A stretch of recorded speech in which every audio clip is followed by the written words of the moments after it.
Hello YouTube, I just wanted to quickly come on and give an update about some dreams that I haven't posted yet. The first dream I'm going to start with actually happened on December 24th of last year, and this dream started out with me prophesying in my bedroom where I live now. I had my eyes closed. I couldn't remember what I was saying, but I know that it was dark outside. It was dark, and it wasn't supposed to be dark. It was during the daytime. So I got all of my kids and brought them in the room with me, and I locked up the house and I locked us in the room. And they were trying to look outside, and I wouldn't let them because I didn't want anybody to see the lamp that I had. And I told them if anybody saw it, they would come in and they would try to take it. And that was pretty much the end of that dream. What was interesting is when I woke up the next morning, the first thing I saw was a prophecy from God's Healer 7 channel on YouTube that was titled, "Watch for the darkness so you and your house may be prepared." So that was a confirmation for me. The next dream that I had was a couple of days later on December 27th. And in this dream, I was going down a road that's pretty close to where I live, and on both sides of the road were women in wedding dresses. They were lined all the way down as far as you could see. As far as the road goes, you could see these women in wedding gowns. They weren't talking, they weren't moving, they weren't doing anything. They were just standing there. The name of the street is South Royal Oaks. And I remember thinking in the dream, wow, David's Bridal must be having a sale. I don't know why that came to mind, but it did. And that's pretty much, that was the whole dream, just seeing them lying down the street. And when I woke up the next morning, the first thing I saw again was another prophecy from God's Healer 7 that was titled, "Your wedding garments are ready." I didn't have to think that much on the dream. It was pretty straightforward. I knew the street they were on, Royal Oaks, was representing a royal wedding. And I figured that I thought about David's Bridal in the dream because they call Jesus the root of David.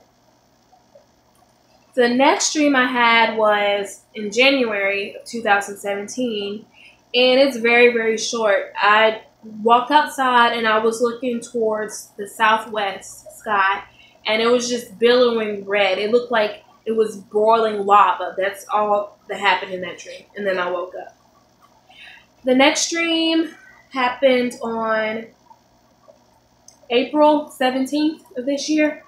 And in this dream, again, darkness had fell in the middle of the day.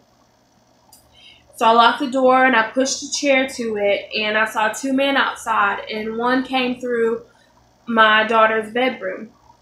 And he came in, he was looking for things to take. So I went and I sat on the crank radio that I had with the light because I didn't want him to take it because I knew that the electricity was about to go out too.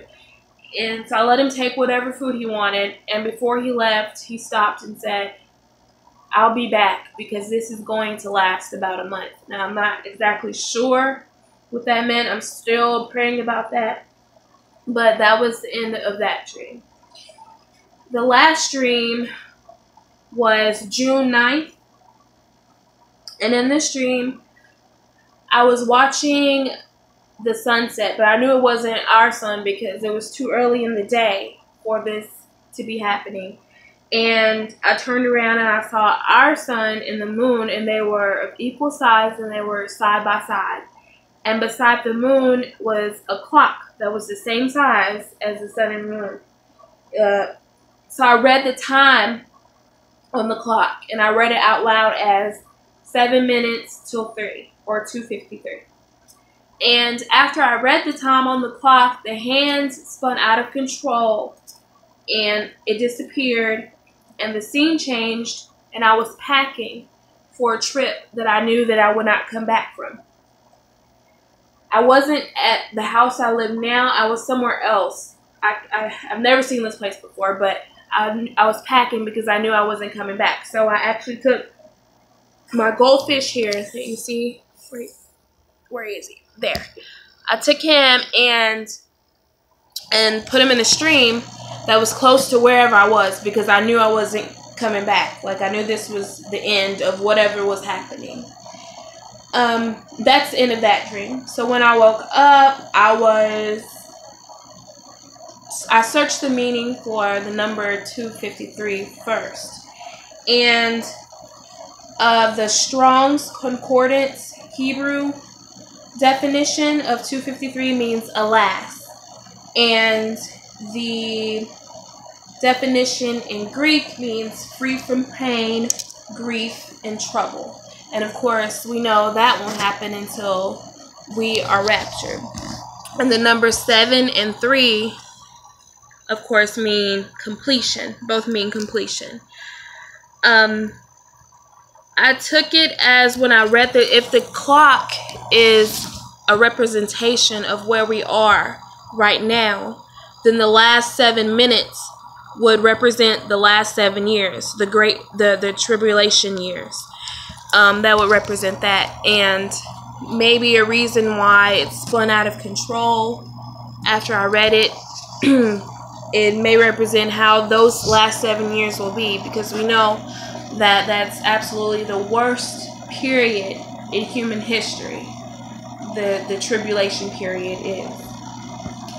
But I'm still praying on all of that. So just let me know what you guys think. If you have any suggestions, or if you've had similar dreams happen to you, please leave a comment. Thank you.